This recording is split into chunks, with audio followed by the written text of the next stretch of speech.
chance to talk to you. Thank you, Jack. I'm delighted that you came in, and it's delighted to get a chance to talk to you.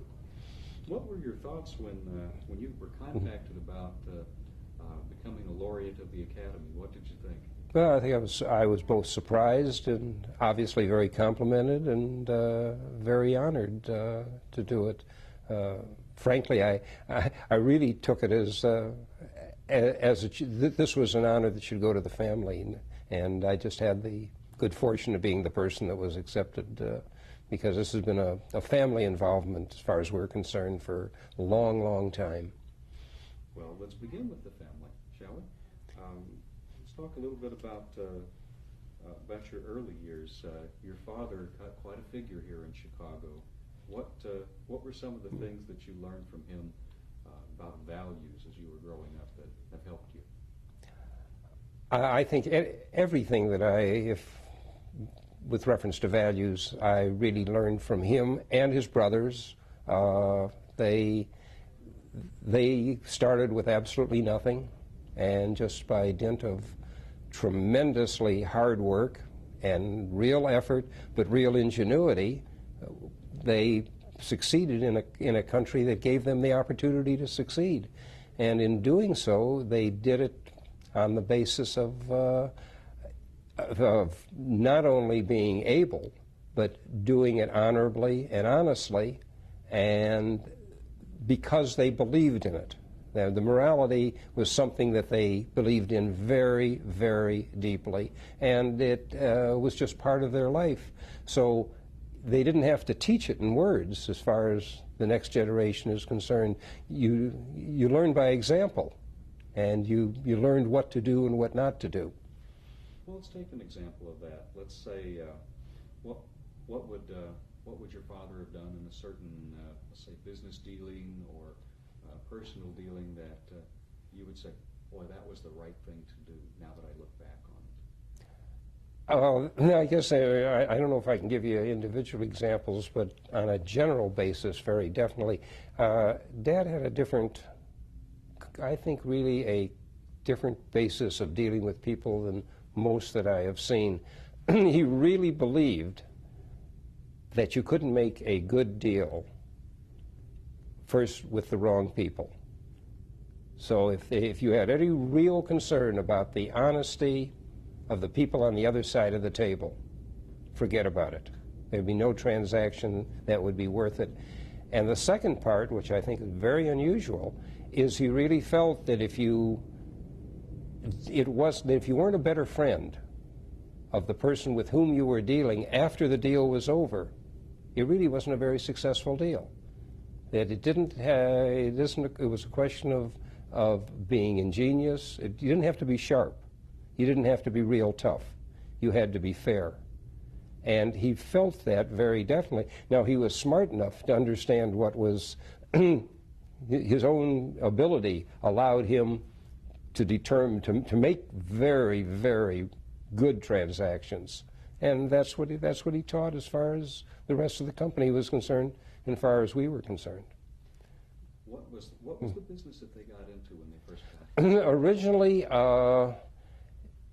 actually it was my dad's older brother who just died very shortly after he founded Material Service, which as a building material company, what they did is they merely ordered sand and gravel and stone on railroad cars to a sidetrack, and they would unload that with shovels into what originally was horse-drawn wagons and then trucks, and deliver them to jobs. That Material Service was founded in 1919. It grew. Of course, it was during a very good time economically in the United States right after the First World War, but by their efforts, there wasn't just the economic time allowed them to succeed, but basically it was their ingenuity and their hard work. It was both my dad. He had his older brother who really founded it and then died very shortly thereafter. Another older brother who was in charge of the operations, and one other brother who was a medical doctor, but also was in charge of the real estate side And the three of them together built Material Service from 1919 on into the company that we eventually merged into General Dynamics in 1960. You didn't take the direct route into it, as I've read. You took time to go to school, get degrees in chemical engineering. Am I right on that? And we worked all the time. I mean, concurrently. You didn't just go to school. You worked in summers. You worked Christmas time, and weekends were usually spent, part of them anyway, going to the plants or the quarries or things like that, either with Dad or with Irv or with the other people in the company. The business part of it was ingrained in the personal side. There was no differentiation between your personal life and the business life of the family. How did that help you become a better businessman? I don't know if it helps you become a better businessman as such. I'm not really sure. Other than you live what the business is. It's part of you. It's not something that you show up for at 8:30 in the morning and then leave at 5 o'clock at night. It is something that's part of your everyday life. So I think you learn the business intimately from top to bottom. There was no part of the company that I or my brothers didn't work in. I think the part that I really got the biggest kick out of is, I guess in the 70s, I can say that there wasn't a superintendent of a plant that I hadn't worked for in the field in the time that I was growing up. How does that happen? Okay, sure. All righty. Well, as you're saying, there was very little differentiation between your personal life and business life. A lot of people, in different circumstances could have not played such a close role with the company, but it strikes me that that wasn't even something you considered. You loved the business and took to it. No question about it. It was something that we had the opportunity to participate in, and I must admit, never gave thought of not doing it, just appreciated the opportunity going to be able to do it and did so. How, you said that there wasn't a superintendent that you hadn't worked for before as a younger man. How did that help you in knowing what the company was all about and the company culture and what you wanted it to do?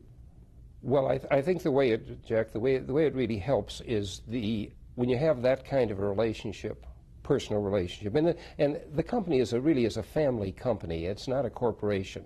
The extended family is Material Service entirely, and even though it's part of General Dynamics today, I think if you talk to the fellows in the field today, they will tell you the same thing. They look at it as a family operation.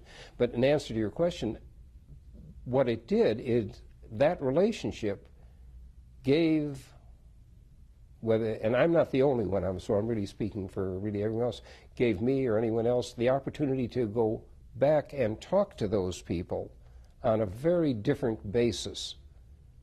They're the ones that really know what should be done, how it should be done, what is being done wrong, and they're the ones that really give you the information and the ability to not have to work through an organization, but in essence, if you need an answer to a question, you can go to almost any level and talk to them because you know them and they know you on a first-name basis. How does this translate into, I wouldn't say a code of business ethics, but a framework for how your companies want to do business with themselves and with other corporations in terms of the way we're going to deal with you as honest business people? I think it translates very directly. Loyalty is a two-way street. You can't ask for it from the people that just because they work for you. It is something. This is something you don't demand. It is something that you earn, and you should earn. So the relationship goes both ways. And if it does, it has to be an honest relationship. And the people in the company know what your values are, they have the same values, and then that translates into everything that you do on the outside. Tell me how General Dynamics entered the picture from a company that you were basically working in the building and construction and chemicals areas. How did General Dynamics enter the picture in terms of defense contracting and so many different things? It's just one of those things that happened. It was suggested to my dad a couple of times, and finally we decided that we would expand our horizons and go into, at that time, GD was the premier space company in addition to submarines and airframes and other things. We did not know. This becomes really too long a story to go through here because GD was on its way to going broke at the time that we merged in 1960 and had no idea that. So it was a very unfortunate merger at that time. We found out the problems that existed there. We did not find out about until a couple of years later, and had some very, very difficult years afterwards. But it's on the right track now. I would say so. How did you turn the company around? Well, you know, we made this mistake twice. The first time, I have to say, it was turned around by my dad, literally singly. He really took over in about 1963, 64. He took over the whole financial side, and he really saved the company on an individual basis. We really had nothing to do with it back here. We were running material service and the rest of it. We left General Dynamics in 1966, which is a story unto itself, and then we came back in 1970 and took the company back at that particular time. It also was in great difficulty. And then again, it wasn't just my father at that time. We hired David Lewis, who was with McDonnell Douglas, who was absolutely a spectacular aerospace CEO. And David is probably as responsible as anybody for the development of the equipment for GD, of which we're so proud. And we handled the financial side, David handled the operating side, and from 1970 on, David came with us, I think, about 1971. From then on, it has been a success story. It's true, but that's because of tremendous number of people's effort and work. But we went into GD twice. Neither time, looking back at it, we were foolish both times that we did it. But it's come out all right now. You must feel a great sense of pride and patriotism in what General Dynamics has been able to do in terms of it's really helping to end the Cold War. It's such an integral part of the nation's defense with submarines, with aircraft, so many other things. How does that play a role in, I suppose, your patriotism play a role in what you've been able to do with the companies? Well, it's something of which we are very, very proud. It's, you know, like all of us, we're very proud of this country. We're very thrilled with the opportunity that it has given to us and to be part of the effort to defend it. As you know, most of the things that General Dynamics make are made in the hope that it'll never be used. The purpose is not to have it used. If all of the equipment that's made is never used, that would be wonderful. But you have, in this world, we live in a very, very dangerous world. It wasn't just before the Cold War, probably live in a more dangerous world today after the Cold War than did before. And this type of equipment is required for defense of the United States. It is a very thrilling thing and a very satisfying thing to be part of a company that produces it. Well, you make a good point. The for most intents and purposes in 1989, 1990. The Soviet Union has gone away, but now we're faced with an entirely different set of problems around the world. How does a company like if you were to explain this to a member of the public, why should we still be building weapon systems and defense systems when it seemed that our major adversary went away? The major adversary went away, but remember, that adversary had control over what today we would call rogue states. You didn't have the problems with a Syria or an Iraq or a Libya before because of the influence that the Soviet Union had over those countries at that time. Now each of those countries is independent, and therefore the need for a strong defense is more required than it was before, as we've seen in Kosovo today, as we've seen what happened in Iraq. We live in unfortunately, a very dangerous world. When we first came in, we were looking at some of the models in the office, and you were telling me about the F-16 and the Trident-class submarines and the Seawolves. We talked about that. What systems have given you the most interest and satisfaction of being able to get those into the inventory? Jack, remember, I didn't design any of these, and I do not want to take credit for the absolutely spectacular equipment that is up there. A lot of very, very capable people. I've just gotten the benefit of being associated with them. But of all of I think of the equipment that is there, I think the one that is you've mentioned the two that give you the greatest pride. The F-16 as a lightweight fighter, which is still the premier low-cost fighter in the inventory today, 25 years later, and what we've been able to produce as far as in the submarine inventory.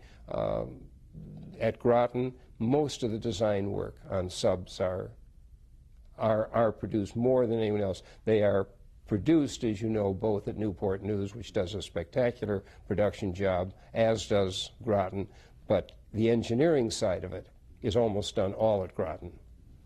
And this is something we're very, very proud of, because that piece of equipment is the ultimate stealth and is the real piece of defensive equipment throughout the entire world. Now we're talking about submarines. Submarines. Right. Seawolf in particular, or? No, and I don't think Seawolf in particular. I think whether it be the 688 attack sub or the Trident or Seawolf. There are only, as you know, 3 Seawolves. So it's really Trident and 688 as far as the subs are concerned. Well, they never knew where we were or what we were up to then. And they are not supposed to. That's the idea. I'd like to turn a little bit now, if I could, to philanthropic work. Did you get a sense of that from your father as to what a corporation's public responsibilities were as well? Yes, I would say both from Dad and from his brothers. It just wasn't a corporate responsibility. I think I would say it's as much of a personal responsibility. We've had the opportunity, especially during the last 50 years, to prosper in a way that never existed before. And really almost from a selfish standpoint, I guess there's 2 standpoints. From a selfish standpoint, one, you want to perpetuate that for your children.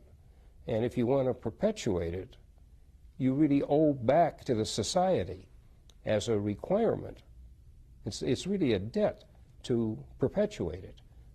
And so the giving back is something that is a debt. It's not something that you should be thanked for. What particular areas did you identify that we can really do something there? This is something that's going to really help people. I don't think there's any one particular area. Obviously, growing up in the Jewish tradition, the heritage and the tradition is tremendously important to us. So that all reference the State of Israel and Jewish causes are #1 priority as far as we're concerned. But it isn't the only one. we're very much involved in the city of Chicago because we've had the good fortune to live here, the state of Illinois, and other things nationally. So you really owe it to all the things that you can participate in to contribute back a portion of what you've been able to obtain in this economy. The state of Israel has been very special to you. Can you speak to why it holds such a special place in your heart? Mm-hmm. Well, I guess you would, almost anyone that's Jewish would say, give you the same kind of answer. This has been a nomad tribe that has been driven around and persecuted in many ways for, if you start with Egypt, you're talking about 3,000 years. You go back to Abraham, it's 4,000 years. Finally, for them to have a place to call their own, to have a homeland, is something that had been hoped for and dreamed of for many, many years, and especially after the Holocaust. It becomes something that is very, very dear to everyone's heart who is Jewish. It must be a special feeling then to be honored by the state of Israel and its many institutions for the things you've done on its behalf. Oh, very, very much so. Very much so. But again, it's the opportunity to be able to help something like that and to participate in is the real satisfaction. Are you pleased to see the way that it appears we're finally on the road to peace there? Hopefully it is so. It's a fragmented situation and a very difficult situation. Whether they are on the road to peace now or not, I think we're just going to have to wait and see. We don't know. We can hope. We can hope. I'd like to go back to some of the remarks you made before the Academy. To borrow from your speech, in fact, how can a free, non-controlled, market-driven economy be a caring society? I know that was something that was very important to you. I think it's so only if the people want to make it so. Those people that have been able to prosper really have to realize that for the perpetuation of that society and for their own good, for their children, their grandchildren, that they need to make sure that they put things back into the society and have it continue the way in which it existed while they were through their business life. So you're not doing it for a reason to be thanked. You're doing it to perpetuate for the next generation. Exactly right. I've heard many of these sentiments from folks like Bob Malott, Pat Ryan, who've been able to do a lot of these things. What has given you the most satisfaction from these activities? I don't know if I can really say there's any one thing that has given. You mean from the philanthropic activities? Well, let's start with, they're so closely aligned with General Dynamics, for example. Let's take it in two parts. In your business life, what's given you the most satisfaction? Well, I think in their business life, the most satisfaction has been the regeneration of General Dynamics into the type of company it has become and the type of products that it has made. During the Gulf War, there were more GD products than anything else. You could start cruise missile, the tanks, of course, the F-16. There were so many of our products that were there that it really is very satisfying to have them there, basically for the defense of the United States. In terms of the philanthropic work?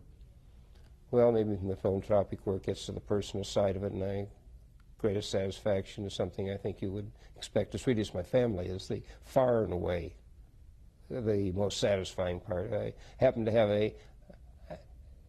greatest choice I ever made originally was my choice of parents.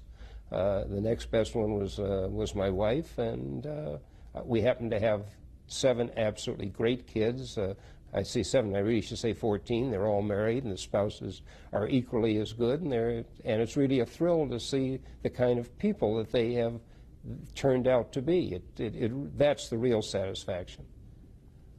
Yeah, I was going to say, it doesn't get any better than that when you see something, when you see a family turn out well. That's the best. No question. We have been very, very fortunate, and we're thrilled by the type of people that they've become. We've covered most of the areas that I wanted to get into. Is there anything that I haven't touched upon that you feel would be important for me to know about? No, it's just I think we've had the opportunity to live in this country during absolutely the best of times. And that opportunity, especially both as a person, as an American, and as a minority. And you really have to say thank you and show your thanks for that opportunity. We've been very, very lucky. That's a perfect way to wrap up. That's exactly what I was looking for.